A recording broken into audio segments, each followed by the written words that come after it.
Welcome back. సింహాచలంలోని అప్పన్న స్వామి దేవాలయానికి చెందిన భూములను ఐటీకి కట్టబెట్టడానికి ఏపీ రాష్ట్ర ప్రభుత్వం సిద్ధమవుతుంది. ఇవాళ రాష్ట్ర కేబినెట్ సమావేశంలో రాజమండ్రిలో జరగబోతుంది. ఈ సమావేశంలోనే ఈ నిర్ణయానికి ఆమోదముద్ర వేసే అవకాశాలు కూడా స్పష్టంగా కనిపిస్తున్నాయి. ఆల్రెడీ దీనికి సంబంధించి చురుగ్గా ప్రతిపాదన కూడా కేబినెట్ సమావేశంలో ముందు కదులుతున్నట్టుగా సమాచారం ఉంది. దీనికి సంబంధించి ద్రోణరాజు రవి గారు బ్రాహ్మణ సేవా సంఘం అధ్యక్షులు రాజమండ్రిలో ఉన్నారు. ప్రస్తుతం పుష్కరాల సందర్భంగా ఆయన. రవి గారు గుడ్ మార్నింగ్ అండి. గుడ్ మార్నింగ్ అండి.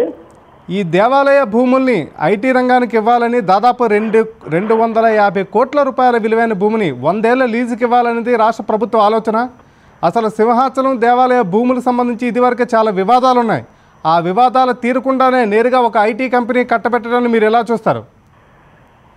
ఇది చాలా దారుణమైన విషయం. ఎందుకంటే ప్రభుత్వాలు ఎప్పుడు కూడా ఏ దేవాలయానికి సంబంధించిన భూములు ఇవ్వడంలో కానీ దారాదత్తం అంటే వాళ్ళు తీసుకోవడం తప్ప ఎప్పుడు ₹1 కూడా పెట్టుబడి పెట్టదు. ఎందుకంటే ఆ పెట్టుబడి మాకు ఏమన్నా ₹1 ఇవ్వాలంటే చెక్కలేరంటారు. కానీ ఇక్కడ జరుగుతుంది ఏంటంటే ప్రభుత్వ భూములను ఇచ్చుకోమనండి, ఎవరికి నష్టం లేదు. దేవాలయ ఆలనా పాలన చూసుకునే భూములను అపరంగా ఇచ్చేస్తామంటే అది మహా పాపం జరుగుతుంది, పొరపాటు కూడా. అది దీని ఆల్రెడీ సుప్రీంకోర్టు హైకోర్టులో ఒక జడ్జిమెంట్ పెండింగ్ లో ఉందండి. ఎవరు కూడా దేవాలయ భూములు అమ్మకూడదు, లీజులు ఇవ్వకూడదు. లీజులకి ఇచ్చినా కూడా ఒక 10 ఏళ్ళు 12 ఏళ్ళ కంటే ఎక్కువ ఇవ్వకూడదు అని చెప్పి ఒక ఇది ఉందండి.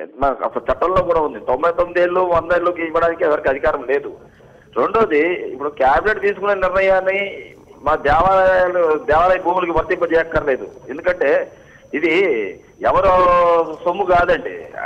కాబట్టి ఇది ఆ దాతలు ఇచ్చిన సొమ్ముని ఈ రోజు మనం చూసుకుంటే దాతల యొక్క ప్రమేయం లేకుండా, అంటే ఎవరైతే ఇప్పుడు అక్కడైతే ఇప్పుడు పాలక మండలి లేదు, అక్కడ చైర్మన్ గారు ఉన్నారు. చైర్మన్ గారు కూడా ఆయన పర్మిషన్ తీసుకోవాలి. ఇది ఒక తంతు ఉంటుంది. ఆ తంతును కాదకుండా ఈ రోజు ప్రభుత్వము దారాదత్తం చేస్తామంటే దీని మీద మేము న్యాయ పోరాటం చేస్తాం. తప్పకుండా దీన్ని ఆపుతామండి. ఎందుకంటే ఎవరి భూములు ఎవరికి, అంటే ఇప్పుడు ప్రభుత్వ భూములు ఏవైనా దేవాలయానికి ఇచ్చిన దాఖలాలు చూపించమనండి. ప్రభుత్వ ఖజానాతో దేవాలయాలు నిర్మించిన దాఖలాలు చూపించమనండి.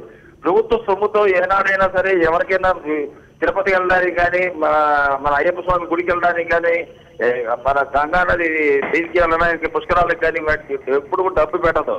డబ్బు పెడుతోందంటే వ్యాపారం చేస్తుంది. ఈ రోజు పెడుతోందంటే రెవెన్యూ రావడానికి పుష్కరాలకి ప్రభుత్వం పెడుతుంది. కానీ వాళ్ళు పబ్లిసిటీ కోసం పెట్టుకుంటున్నారేమో కానీ పుష్కరాలు భక్తుల యొక్క దీనికోసం ఎవరు పెట్టలేదు.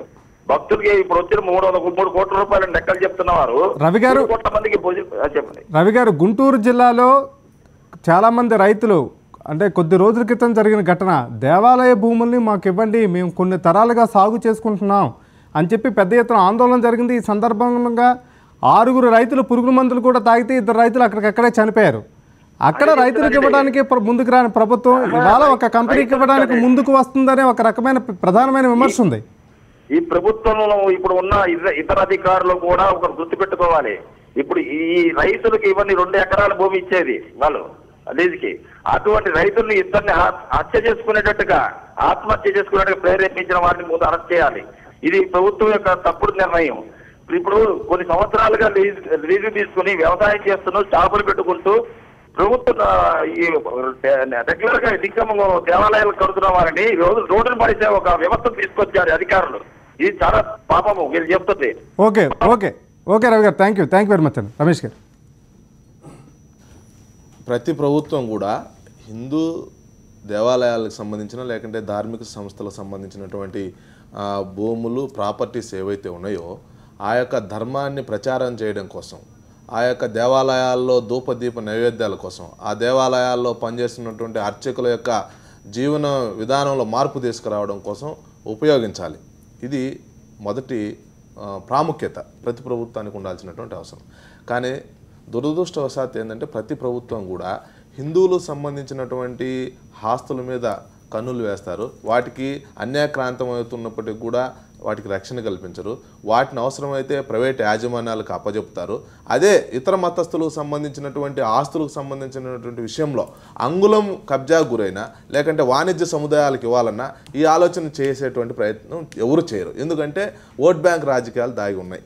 ఇంకొక విషయం ఏంటంటే, ఒకవేళ ఈ యొక్క అయ్యప్పకు సంబంధించిన సంబంధించినటువంటి భూములు ఏవైతే ఉన్నాయో అవి ఒకవేళ వాణిజ్య సముదాయాలు కార్పొరేట్ వాళ్ళకి కట్టబెట్టడం ఏదైతే ప్రాథమికంగా తప్పు, ఒకవేళ ఇచ్చినప్పటికి కూడా దాంట్లో వచ్చేటువంటి రెవెన్యూ 100% ధార్మిక సంస్థల యొక్క వ్యాప్తి కోసం ఉపయోగించాలి. నామమాత్రపు లీజుకి ఇస్తున్నారు, దానికి తగ్గట్టు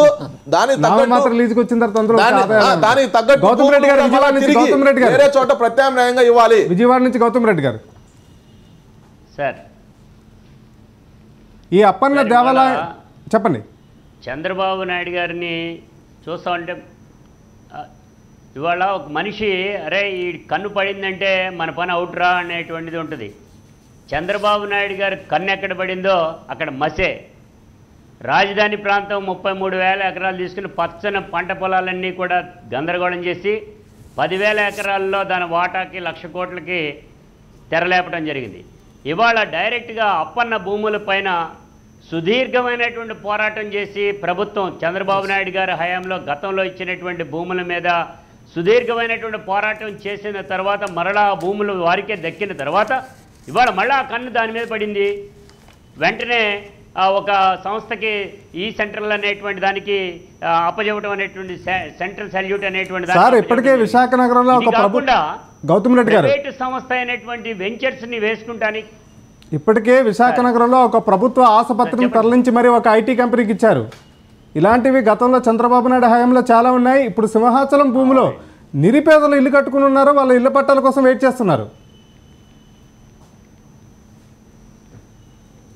అవునండి, బాబు వస్తే జాబ్ వస్తుందన్నారు, బాబు వస్తే పేదవాడికి ఇళ్ళు ఇస్తామని అన్నారు. ఉన్న ఇళ్ళని పీకేయటం జరుగుతూ ఉంది. ఉండేటువంటి ఆస్తులన్నింటినీ కూడా కరిగించేయటం జరిగింది. ఏ సంస్థకున్నా కానీ కూడా అది తన ఖాతాలో పడాలనేటువంటి ఉద్దేశంతోనే చంద్రబాబు నాయుడు గారు వ్యవహరిస్తున్నటువంటి తీరు ప్రకారంగానే ఇవాళ అప్పన్న భూములకు సంబంధించినంత వరకు కూడా వీళ్ళు చేసేటువంటిది ఇది ఒకటి చెప్పాలండి. ఒక దేవాదాయ భూములకు సంబంధించినటువంటి భూములైతే దేవాదాయానికి సంబంధించినటువంటి ఒక తీర్మానం అన్నా జరగాలి, వాళ్ళ యాక్సెప్టెన్స్ అన్నది రావాలి. కానీ అదేమీ లేకుండా డైరెక్ట్గా చంద్రబాబు నాయుడు గారే డైరెక్ట్గా మంత్రివర్గ తీర్మానంలో పెట్టేసి తీసేసుకుందాం అనేటువంటి ప్రయత్నం జరుగుతూ ఉంది. అంటే ఇందులో 100 కోట్ల రూపాయలు దాగి ఉన్నాయి. వీటన్నిటికీ కూడా తెరలేపుతున్నారు చంద్రబాబు నాయుడు గారు అంటాం. పోరాటం చేసి భూముల్ని మరలా కట్టబెట్టాలనే పాలక మండలి అనేది లేదు. ఆ దేవాలయ భూముల్లో నిరుపేదలు చాలా వరకు ఇల్లు కట్టుకున్నారు, పట్టాల కోసం వెయిట్ చేస్తున్నారు తరతరాల నుంచి. ఈ అంశాలన్నీ అపరిష్కృతంగా ఉన్నప్పుడే దాదాపు 250 కోట్ల రూపాయల విలువైన భూములు ఇవ్వడానికి సిద్ధమయ్యారు. సార్ ఒకటి చెప్తున్నాను సార్, ఎందుకంటే మా తెలంగాణ ప్రభుత్వంతో కంపేర్ తప్పకుండా చేయాలి. ఏదైతే మా ముఖ్యమంత్రి గారు రాగానే ఫస్ట్ దేవాలయాలకు భూములు కొన్నారు. ఇంతకుముందు ద్రోణంరాజు రవి గారు అన్నారు ఎక్కడ కూడా ఏ ప్రభుత్వం పెట్టదు, కానీ మా ప్రభుత్వం రాగానే ఒక 200 ఎకరాలు అంటే మాకు 1000 ఎకరాలు కావాలని చెప్పేసి యాదగిరిగుట్ట దగ్గర భూములు కొనడం జరుగుతుంది. ఎందుకంటే మా గుడికి కావాలి అని చెప్పేసి. అదేవిధంగా ఎక్కడెక్కడైతే దేవాలయాల భూములు ఉన్నాయో వాటిని అన్నిటి కూడా పరిరక్షించే విధంగా మా ముఖ్యమంత్రి గారు రాగానే ఫస్ట్ దేవాలయాల భూములు ఎక్కడెక్కడైతే కబ్జాలు ఉన్నాయో అవన్నీ ఖాళీ చేయించండి, దేవాలయాలకు సంబంధించిన దేవాలయాలకే ఉండాలని చెప్పడం జరిగింది. అదేవిధంగా పుష్కరాలకు వచ్చినప్పుడు కూడా స్పష్టంగా ఏ శాఖకు ఎంతెంత బడ్జెట్ ఇవ్వాలో కూడా ఇవ్వడం జరిగింది. కానీ అక్కడికి వచ్చేసరికి ఆంధ్రప్రదేశ్లోకి వచ్చేసరికి ఈరోజు దేవాలయాల భూములను కబ్జా చేస్తున్నారు. అదేవిధంగా మొన్న 1400 కోట్లు ఇచ్చామన్నారు దేనికి పుష్కరాలకు. మరి అవి ఎక్కడ పెట్టాలో అంత తొక్కిసలాట ఎందుకు జరిగిందో కూడా అర్థం కావట్లేదు. అన్ని ఘాట్లు నిర్మించినప్పుడు ఎందుకు తొక్కిసలాట జరుగుతుంది? 1600 కోట్లు అంటే అవి ఎక్కడికి పోయినాయి? అంటే దేవుని పేరు చెప్పి అవన్నీ బొక్కడానికే అక్కడ ప్రభుత్వం ప్రయత్నం చేయడం జరుగుతుంది. కానీ ఇక్కడ మేము స్పష్టంగా చాలా చక్కగా ఏర్పాటు చేశారు. మానవ తప్పిదం కాదు, నాయకుల తప్పిదం. అండి మేము ఒకటి అడుగుతున్నాం, ఇప్పటి వరకు మీరు అన్ని సీసీ కెమెరాలు ఏర్పాటు చేసామన్నారు కదా, మానవ తప్పిదం. మానవులు తొక్కుకోవద్దు, నడవద్దు ముందుకి. ఒకటి ఆ సందర్భంలో కొంత ఈ హైప్ క్రియేట్ చేసినటువంటి కారణంగా అందరూ ఒకేసారి అదే ముహూర్తంలో మునగాలని ప్రభుత్వము లేకపోతే కొందరు ప్రచారకులు కూడా ఈ హిందూ ధార్మిక ప్రవచనాలు చేసేటువంటి వ్యక్తులందరూ కూడా పెద్ద ఎత్తున అదే సమయంలో మునిగితేనే మోక్షం లభిస్తుంది అని చెప్పినటువంటి విధానం. రెండోది అక్కడ కూడా వర్క్ డివిజన్ జరగలేదు, ప్రభుత్వం నుంచి కూడా తప్పు చేసింది ప్రభుత్వం. స్పష్టం అక్కడ తప్పు చేసింది ప్రభుత్వం. వర్క్ డివిజన్ చేయడంలో కొంత విఫలమైనటువంటి వాస్తవము. సార్ మేము ఒకటి అడుగుతున్నాం, బీజేపీ పార్టీ అధికారంలో ఉంది అక్కడ. ఒక్కసారి ఆయన మాట్లాడిన తర్వాత మళ్ళీ మీకు ప్రభుత్వము అక్కడ వర్క్ డివిజన్ చేయడంలో కొంత విఫలమైంది. ఆ సందర్భంలో తరువాత వాళ్ళకు నష్టపరిహారం కూడా పెద్ద ఎత్తున ఎవరు ఇవ్వనంత ఇవ్వడం జరిగింది. సరే, ఇలాంటి విషయాలు గతంలో కృష్ణా పుష్కరాల సమయంలో జరిగింది, లేదంటే మహాకుంభకేళ సమయంలో కూడా జరిగింది. అయితే నేనేమంటున్నానంటే ఇప్పుడు అధికారులు ఎవరైతే ఉన్నారో వాళ్ళు కొంత జవాబుదారీతనంగా వ్యవహరించడంలో కొంత తప్పు చేశారు. చంద్రబాబు నాయుడు గారు కూడా ఉద్యోగుల పట్ల వ్యవహరిస్తున్నటువంటి మెతక వైఖరి కూడా దీనికి ఒక కారణము. ఇది మీరు ఆలోచన చేయాల్సినటువంటి అవసరం. తర్వాత ఈ విషయంలో జరిగిన తర్వాత ఎంత బాగా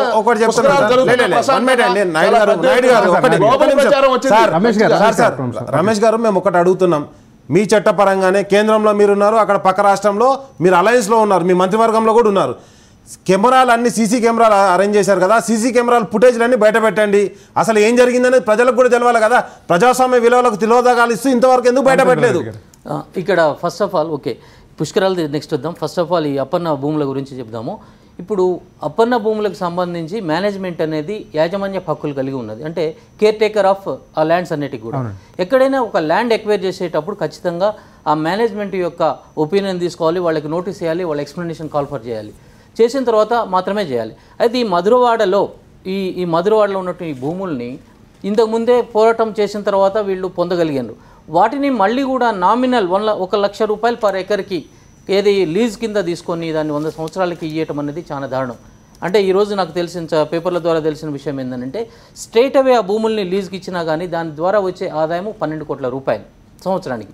అట్లాంటిది ఒక 50 ఎకరాలు లీజ్కి ఇస్తే 50 లక్షల రూపాయలు వస్తుంది. అంటే ఇంత డిఫరెన్స్ ఉన్నప్పుడు ఒక ప్రభుత్వం అనేది ప్రజలకి కానివ్వండి, ఒక ఆర్గనైజేషన్కి కానివ్వండి బాధ్యతాయుతంగా ఇది ఉండాల్సింది పోయి ఈ విధంగా చేయటం అనేది లోపల లాలూచితనం ఉందన్నది క్లియర్గా తెలుస్తుంది.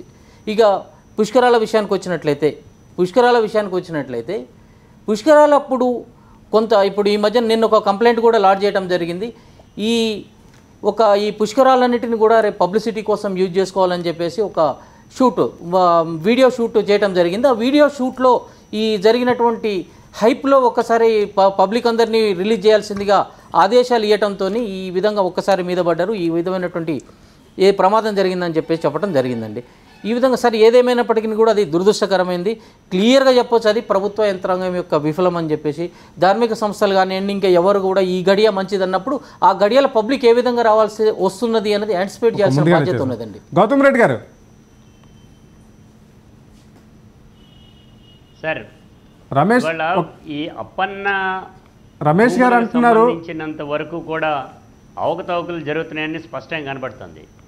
సార్, రమేష్ గారు అంటున్నారు ఇది మానవ తప్పిదం వల్ల జరిగిన తొక్కిసలాట. ఒక విషయం మాత్రం చెప్పాలి. సరే, తొక్కిసలాట చెప్పే ముందు ఒక్క మాట. డైరెక్ట్గా టీడీపీ ప్రభుత్వానికి ఒక ప్రశ్న వేస్తున్నాం. 100 ఎకరాలు దేవాదాయ భూములు ఈ రాష్ట్రంలో ఉన్నాయి.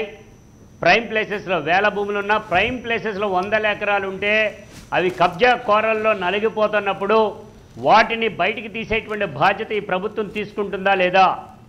విజయవాడ నగర నడిబొడ్డున ఎకరాలకు సంబంధించినటువంటి దాంట్లో హైకోర్టు ఫుల్ బెంచి డైరెక్ట్గా దాన్ని అప్పగించమని చెప్పినప్పటికీ కూడా ఇంతవరకు ఈ ప్రభుత్వం ఎందుకని దాన్ని ఊసెత్తట్లేదు? కనకదుర్గ అమ్మవారి భూములన్నింటినీ కూడా ప్రైవేటుదారుల కబ్జాకారుల్లో టీడీపీ వాళ్ళ చేతుల్లో ఉంటే వాటిని చూస్తూ ఊరుకున్నారే కానీ కోర్టుకు వెళ్ళడానికి మాత్రం ఆస్కారం ఇస్తున్నారు. వీటన్నిటి రాష్ట్రంలో ఉండేటువంటి ఈ భూములన్నింటినీ కూడా సేకరించి అవసరం లేనటువంటి వాళ్ళే ఆక్షన్ ద్వారా అమ్మితే ఈ రాష్ట్రానికి ఖజానా నిండే పరిస్థితి కూడా వస్తుంది. అలా కాకుండా చిల్లర పైసల్లాగా తీసుకునేటువంటి పద్ధతిలో ప్రైవేటు వ్యక్తుల దగ్గర నుంచి మాత్రమే తీసుకుంటున్నారు అనేటువంటిది దీనిపైన వాళ్ళ వైఖరి కూడా చెప్పాల్సినటువంటి అవసరం ఉంది. రెండోది, ఇవాళ పుష్కరాలకి సంబంధించినటువంటి దానిలో పూర్తి స్థాయిలో అవకతవకలు జరిగినాయి. 1600 కోట్ల రూపాయల వరకు కూడా పూర్తి స్థాయిలో వారు మెక్కేశారనేటువంటి కనపడుతూ ఉంది. దేవాదాయ మంత్రికి సంబంధం లేదు, లేదంటే కనుక అక్కడ ఉండేటువంటి డిప్యూటీ చీఫ్ మినిస్టర్కి సంబంధం లేదు. ఒక ఎక్స్ట్రా ఫోర్స్గా మురళీమోహన్ గారు లేకపోతే చౌదరి గారు వీళ్ళిద్దరూ కూడా కలిసికట్టుగా మొత్తం ఈ 1600 కోట్లని కూడా కైంకర్యం చేశారనేటువంటిది కూడా కనబడుతూ ఉంది. రేపు పుష్కరాలు ఉన్నాయనంగా కూడా చేసేటువంటిది కూడా ఉంది. ఒక్క విషయం మీ దృష్టికి తీసుకురావాలి. పుష్కరాలకి ముందు 10 రోజుల ముందు చీఫ్ మినిస్టర్ గారు ఆ ప్రాంతానికి వెళితే లైన్లో నుంచుని వెళ్ళటానికి గాను బారికేడ్స్ వేస్తే ఇమ్మీడియట్గా బారికేడ్స్ని తీసేయమనటం జరిగింది. ఒక ఆఫీసర్ ధైర్యం చేసి ఏమండి కమోషన్ క్రియేట్ అవుతుందంటే కుదరదు, డూ ఇట్ ఇమ్మీడియట్లీ, నా I know it very well అని చెప్పినటువంటి ఆయన కమోషన్ వచ్చి పడిపోతే 29 మంది చనిపోవడానికి కారకుడు చంద్రబాబు నాయుడు గారు. Okay, okay. కేసు పెట్టాల్సినటువంటి అవసరం ఉంది.